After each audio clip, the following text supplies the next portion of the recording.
할렐루야. 네, 또 이 귀한 자리에 함께 하신 여러분 모두에게 주님의 은혜의 역사가 함께 하기를 축복합니다. 오늘 이 4장의 말씀부터는 사도 요한이 요한계시록의 내용으로 볼 때 두 번째 환상을 보고 있는 내용으로서 우리가 말씀을 살필 수가 있습니다. 첫 번째 환상은 2장과 3장에 나오는 바로 7 교회에 대한 내용이었었지요. 이제 두 번째 환상에 대한 내용은 1절에서 2일 후에 내가 보니, 2일 후라고 하는 것은 앞에 2장, 3장 사건, 첫 번째 환상 이후라고 볼 수가 있습니다. 이 두 번째 환상의 내용은 7 인봉 계시에 대한 전체적인 내용이 7 인봉 계시인데, 그 계시에 대한 서론적 계시라고 그렇게 볼 수 있습니다. 근데 오늘 말씀에는 그 하나님의 보좌, 전능하신 하나님의 보좌에 대한 그런 말씀을 나타내주고 있는데, 이 보좌에 앉으셔서 세계를 지배하고 계시며 또 모든 역사를 주관하고 계시며, 동시에 예수를 구주로 믿는 이 믿는 성도들을 철저하게 보호하고 계시는 그 주님에 대하여 말씀해 주고 있습니다. 4장 전체의 내용은, 첫째 내용은 하나님의 보좌에 대한 말씀이고, 두 번째 내용은 24 장로에 대한 말씀이고, 세 번째는 내 생물에 대한 내용으로 말씀해 주고 있습니다. 그래서 첫 번째 내용인 하나님의 보좌에 대한 말씀을 오늘 시간에는 살펴보려고 하는 것입니다. 1절, 2절을 보면 2일 후에 내가 보니 하늘에 열린 문이 있는데, 내가 들은 바 처음에 내게 말하던 나팔 소리 같은 그 음성이 이르되, 이미 앞에서 나팔 소리 같은 음성에 대한 말씀들이 나왔었죠. 그 음성이 이리로 올라오라, 이후에 마땅히 일어날 일들을 내가 내게 보이리라 하시더라.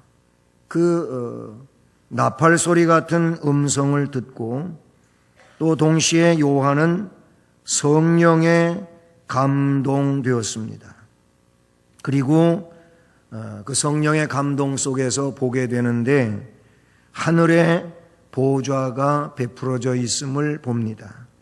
그리고 그 보좌에 앉으신 이가 있었는데, 그 앉으신 이에 대한 그 모습, 찬란한 빛들의 모습으로 나타나고 있음을 우리가 3절에서 또 볼 수가 있죠.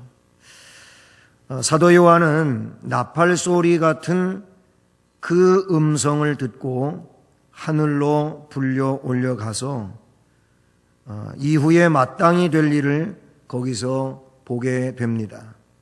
그리고 요한은 성령에 감동되어 황홀경 속에 있게 되는데, 그 성령에 감동되어 하늘로 이끌려 올려지는 이 내용에 대하여 역시 바울 사도도 자신이 그런 체험을 했었음을 성경에 기록하고 있죠. 그래서 바울은 직접적으로 내가 그렇게 했었다는 그런 표현을 쓰지 않고, 마치 자기가 경험한 일이지만은 어떤 제3자가 경험한 것처럼 그렇게 자기의 일을 말씀하고 있는 내용을 보게 됩니다.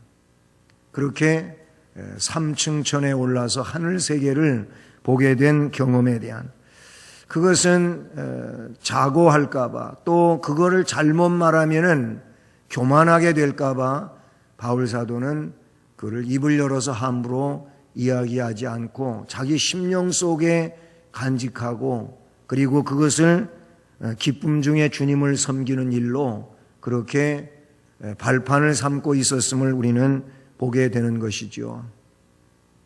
은사를 받고 은사를 너무 지나치게 자랑하다가 보면은 이상하게도 그것이 교만이 돼요. 교만에 빠지게 되고 그렇게 해서 그 은사의 목적을 제대로 자신의 삶 속에서 활용해내지 못하는 이런 상황의 일들을 우리는 신앙의 과거적 모습들 속에서 많이 볼 수 있다는 사실이죠. 바로 그의 영은 성령에 감동되어 또 완전히 거룩한 힘의 지배하에 있었다고 그렇게 볼 수가 있는 것이죠.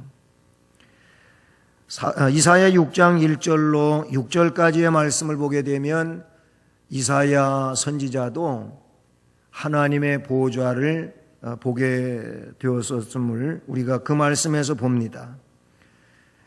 6장 1절 말씀에 주께서 높이 들린 보좌에 앉으셨는데 그 옷자락은 성전에 가득하였고 그리고 그룹들이 그 보좌를 그렇게 받들고 있음을 이사야 6장 2절 3절 내려가면서 말씀해 주고 있죠. 그런 하나님의 보좌를 보고 나서 이사야 선지자는 화로다 나여 망하게 되었다. 입술이 부정한 자 가운데 거하면서 이런 놀라운 하나님을 그 보좌를 보게 되었으므로 나는 이제 망하게 됐다라는 그런 고백을 하고 있는데 그것은 자신이 망한다고 하는 그런 내용보다도 그가 나타내고자 하는 것은 그 하나님의 보좌의 위험스러움에 대한 이야기를 표현하고 있음을 우리는 깨달아야 될 줄로 믿습니다. 주님은 하늘로 들어가는 문을 통해서 요한을 하늘로 부르시고는 그에게 주 하나님으로, 다시 말하면 전능하신 하나님으로 천상에 섬기는 종들에게 경배받으시는 모습을 그 요한에게 보여주십니다. 여러분, 우리가 이런 모습을 보게 된다면, 경험하게 된다면 우리가 어떤 자세가 될까요? 우리는 어떨까요? 그냥 기쁨만 있을까요? 오히려 그거보다는 성경의 어디를 봐도 찬란한 주님의 모습을 배워없는 자들은 전부 다 그거를 똑바로 쳐다보지를 못하고 다 땅에 엎드려 가지고 막 기절한 것 같은 그런 모습이 된다고 하는 사실이죠. 마태복음 17장의 변화산 사건에서도 보게 되면은 베드로와 요한과 야고보를 데리고 거기 올라가셨잖아요, 예수님이. 그런데 그곳에서 하늘의 찬란한 광채를 이들이 보게 되고는 완전히 거기도 보면 기절한 것처럼 다 엎드려져 있어요. 그리고 나서 좀 시간이 흐른 이후에 주님이 그들을 깨우게 되고, 그래서 이들이 눈 떠 보니까는 그때 상황은 다른 상황이에요. 그래서 베드로가 한 말, 여기가 참 좋습니다. 여기다가 초막셋을 짓겠습니다. 주님을 위해서, 모세를 위해서, 엘리야를 위해서. 그래 예수님이 내려가자. 우리 할 일이 있다. 데리고 내려오지 않습니까? 거기에도 보면 그 찬란한 주님의 영광스러운 그 광채 나는 모습을 본 제자들, 그거 참 보기 좋은 광경이어서 그냥 눈을 뜨고 보고 있었던 그런 상황이 아니에요. 이사야도 그렇게 이사야 6장의 말씀에 보면은 그렇단 말입니다. 요한은 하늘에 베풀어진 이 보좌, 즉 영예와 권세와 심판의 자리를 보았습니다. 지상의 모든 높은 보좌가 있다 할지라도 모두 하나님 보좌, 이 하늘 보좌의 권한 아래 있는 것이 지상에 존재하는 보좌들인 줄로 믿습니다. 아무리 지상에 높은 사람, 권세의 자리가 있다 할지라도, 그런 왕좌가 있다 할지라도, 그런 권자가 있다 할지라도 그 권자가 높은 것이 아니고 하나님 보좌 아래 있는 권자이라고 하는 사실을 우리는 잊지 말아야 할 것입니다. 그러므로 우리는 세상 권자에 두려움을 갖는 것이 아니고 하나님 보좌에 대한 두려움을 갖는 자가 되어야 할 줄로 믿습니다. 하나님에 대한 이 경외감을 갖는 것이 신앙인들의 바른 자세요, 모습이라고 말할 수 있다는 사실이죠. 세상에 하나님을 모르는 사람들은 세상의 높은 권세의 자리를 탐하기도 하지만 동시에 그런 권좌에 있는 사람을 굉장히 존경하고 그리고 그들에게 읍조하고 하는 이런 일들이 있단 말입니다. 그렇게 세상 권좌에 있는 자들을 존경하지 말라, 아니면 그런 자리를 또 그렇게 대단하게 생각하지 말라, 그런 의미의 말씀이 아니고 하나님 보좌에 대한 이 경외감에 대한 것들을 우리가 생각하자고 하는 그런 말씀인 것입니다. 요한은 이 보좌 위에 영광스러운 분이 앉아 있는 것을 보게 됩니다. 그리고 그 자리를 차지하고 있는 그분이 바로 전능하신 하나님이심을 알 수 있게 되는 것이죠. 하나님을 그가 똑바로 제대로 보았다고 하는 이런 내용은 본문에 나타나고 있는 것이 아니고 그 하나님 보좌가 있고 그리고 그 보좌의 찬란한 이 아름다운 빛들을 이 말씀에 그가 보았다고 하는 것을 소개하고 있지 않습니까? 그분의 모양은 벽옥, 홍보석 같았다는 겁니다. 이와 같이 어떤 형상으로 표현된다고 할지라도 인간이 특징으로 묘사할 수 있냐? 그럴 수 없다는 겁니다. 다만 초월적인 광채로 그 하나님의 영광스러운 모습을 묘사하고 있다는 사실인 것이죠. 요한이 하나님의 모습을 보고 하나님의 눈이 어떻게 생기고 하나님의 코가 어떻게 생기고 하나님의 입이 어떻게 생기고 하나님의 얼굴이 어떻더라, 이런 얘기가 성경에 없어요. 어디를 봐도 없는 거예요. 그냥 그 보좌에 앉아 계신 분, 그리고 그 보좌의 주변의 광채의 모습, 이 찬란하고 정말 아름다운 색조를 띠고 있는 이 모습들에 대한 내용을 말씀에 담고 있다는 사실이죠. 언젠가도 그래서 그런 말씀을 드렸지만은 우리 부모님도 그러하고 우리 주일학교 선생님들도 그러하고 하나님을 그리라고 하는 말은 하지 말아야 되는 거예요. 예수님을 그리라고는 할 수는 있어요. 예수님은 인성을 입은 사람이 되셨기 때문에 33년 동안 세상에 그렇게 공생애를 사시면서 또 사셨잖아요. 사셨는데 그래서 예수님을 그릴 수는 있죠. 하지만 하나님을 그리라고 하면 안 된다. 하나님을 그리는 일은 이것은 성경이 허락지를 않는 겁니다. 성경 자체에서도 하나님의 모습을 그렇게 무슨 형상화된 어떤 인간적 모습을 그렇게 말한 것은 없는 거예요. 애들 보고 하나님을 그리라고 한다면은 하나님은 할아버지를 그려놓는다니까.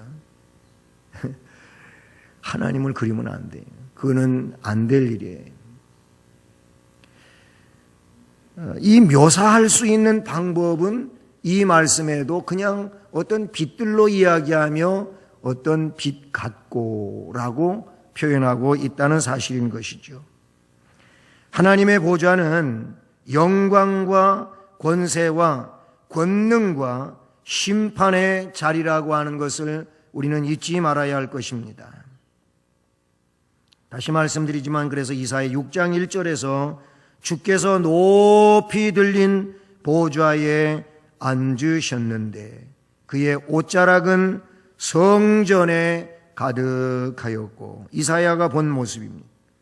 열왕기상 22장 19절에는 내가 보니 여호와께서 그의 보좌에 앉으셨고 하늘의 만군이 그의 좌우편에 모시고 서 있는데, 시편 11편 4절에는 여호와께서는 그의 성전에 계시고 여호와의 보좌는 하늘에 있으며 그의 눈이 인생을 통촉하시고 그의 안목이 그들을 감찰하시도다. 이런 말씀들에 보면은 다 영광의 보좌, 찬란한 그 빛으로 주변을 나타내고 있는 이 보좌에 대한 내용들을 우리가 성경에서 보게 된다는 사실이죠. 하나님의 하늘 보좌인 줄로 믿습니다. 그리고 이 보좌는 표현된 것처럼 영광에 둘려 있는 보좌라고 볼 수 있는 거예요. 영광으로 둘려 있다.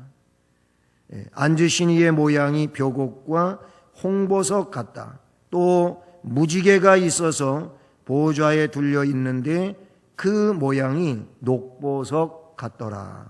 아멘. 벼곡과 홍보석 같은 보좌라고 이렇게 표현하고 있는데, 요한 사도는 보기는 보았지 않습니까? 자기가 분명 보았지 않습니까?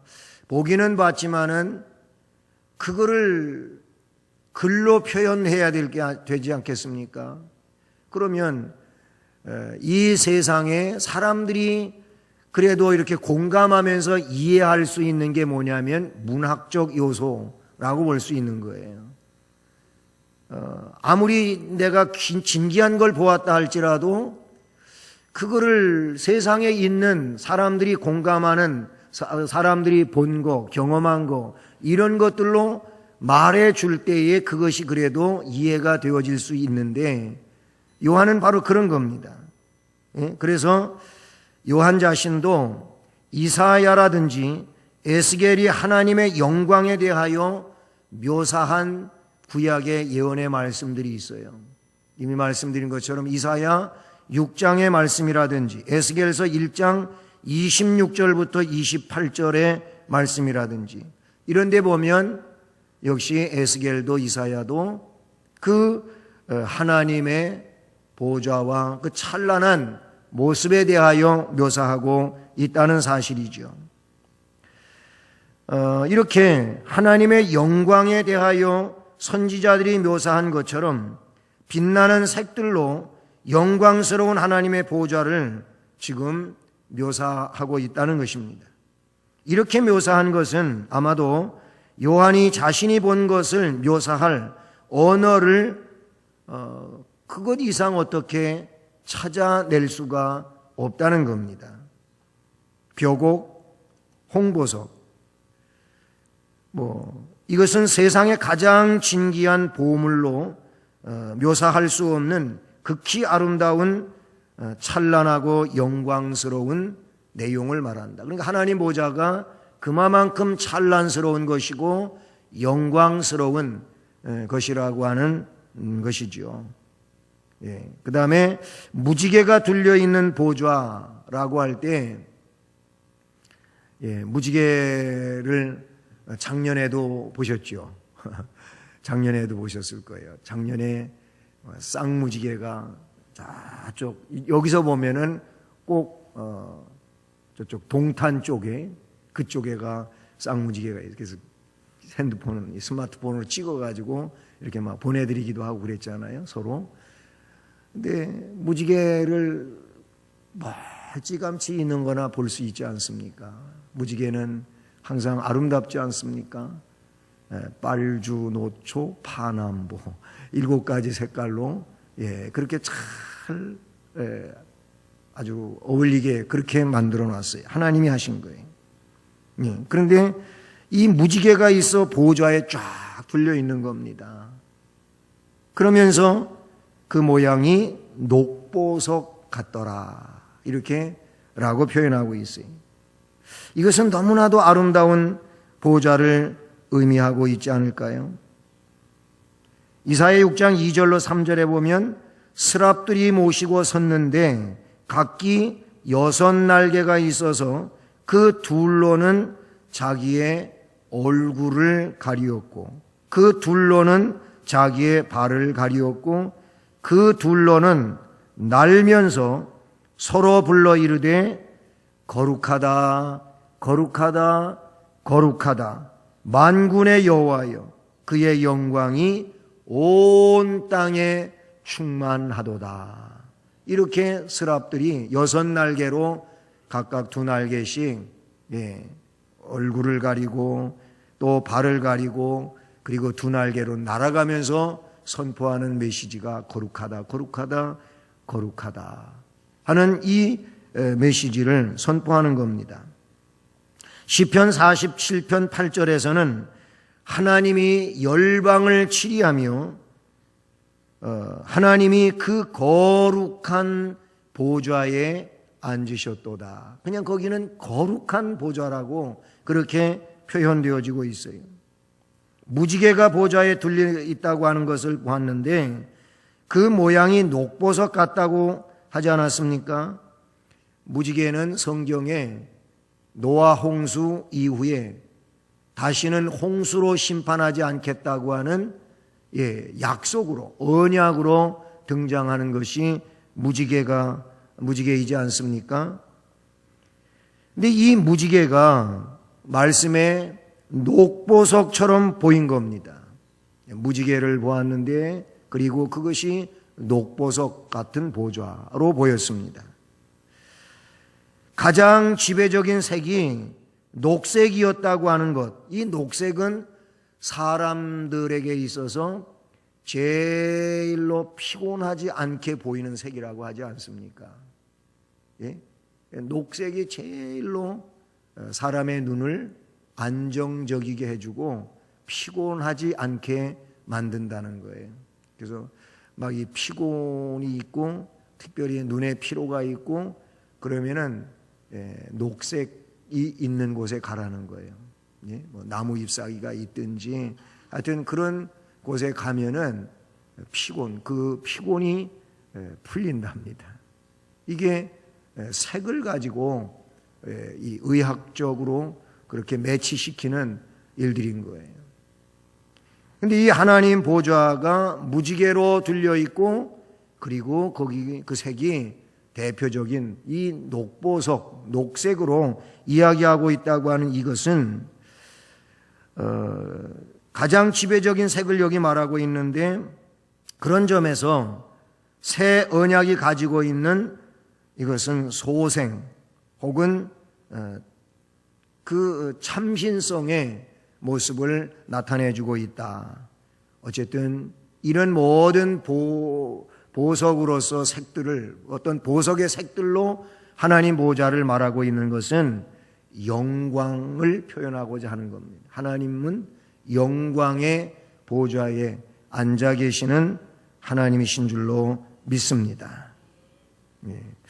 그 다음에 마지막으로 오늘 이 말씀에서는 요한에게 이 보좌를 보여주시기도 했지만은 말씀 가운데 1절 말씀 중에 보게 되면은 나팔 소리 같은 처음에 들었던 그 나팔 소리 같은 큰 음성으로 이리로 올라오라 하고 말씀하시면서 이후에 마땅히 일어날 일을 보여주셨다는 겁니다.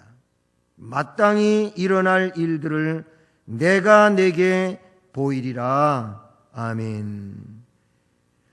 여러분, 하나님은 그 영광스러운 하늘의 보좌에서 나팔 소리 같은 큰 음성을 바라면서 그 요한에게 이리로 올라오라 라고 말씀하시며 마땅히 일어날 일들을 내가 너한테 보여주겠다 이렇게 하셨어요.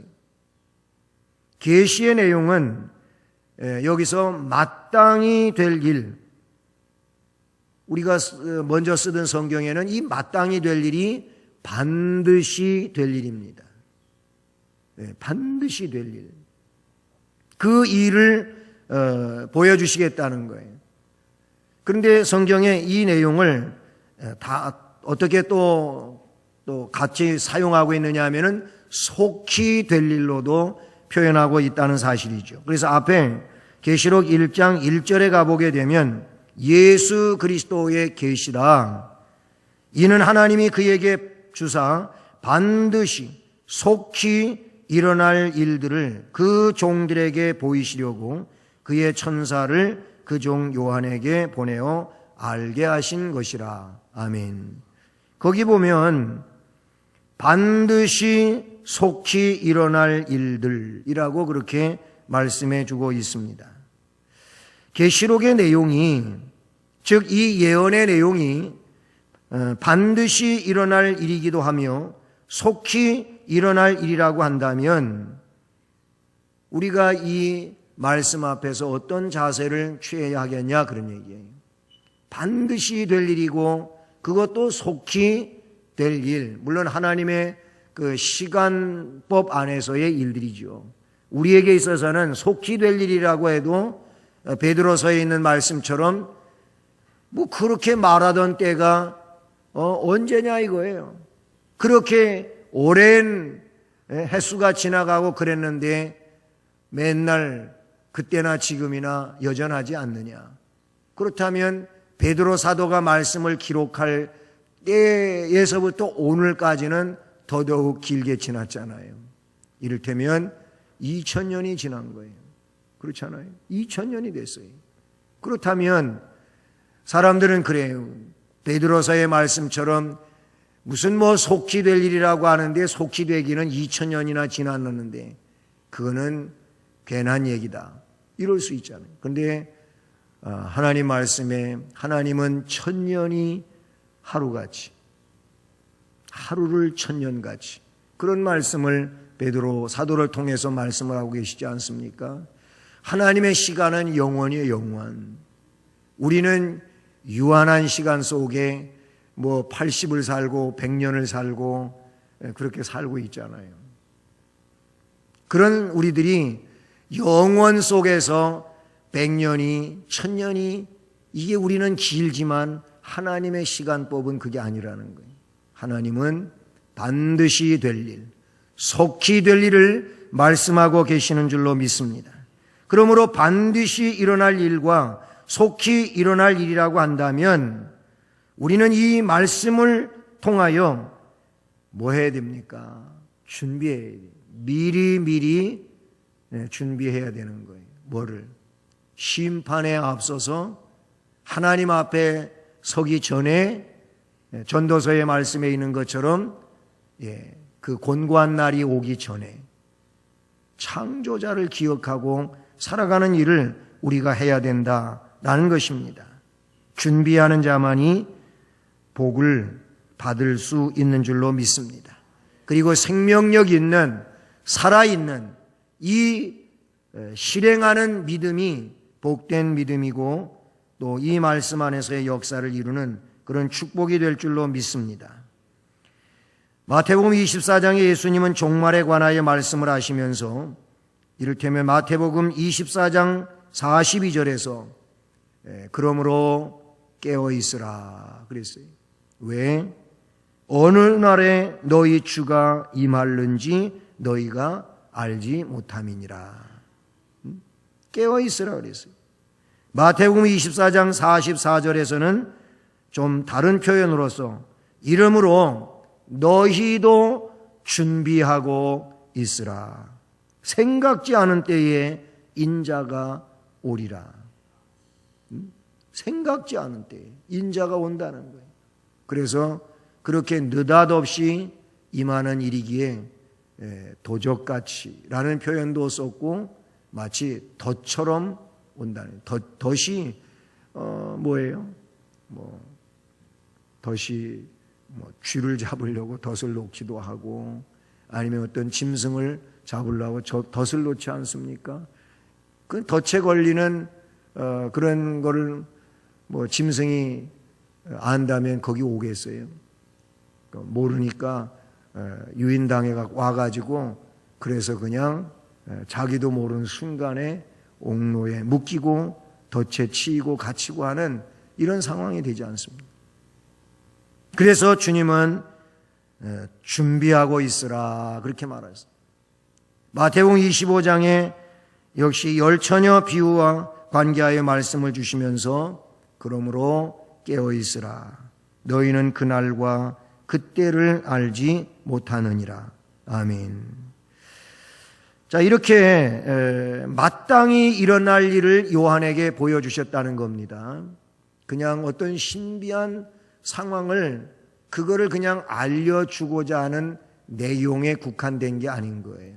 그렇게 말씀하시는 주님은, 그런 신비한 광경을 보여주시는 주님은 오늘 서론이니까 그런 그 구체적 내용에 대한 것들이 없지만은 이어가는 뒤에 말씀들에 보게 되면, 그래서 거기에 7 인봉에 대한 이런 내용으로 이어져 가고 있는 것을 우리가 봅니다. 그러므로 우리 모두 말씀 안에서 믿음을 가지고 슬기로운 5 처녀처럼 깨어서 잘 준비하는 이런 믿음으로 나아가야 될 줄로 믿습니다.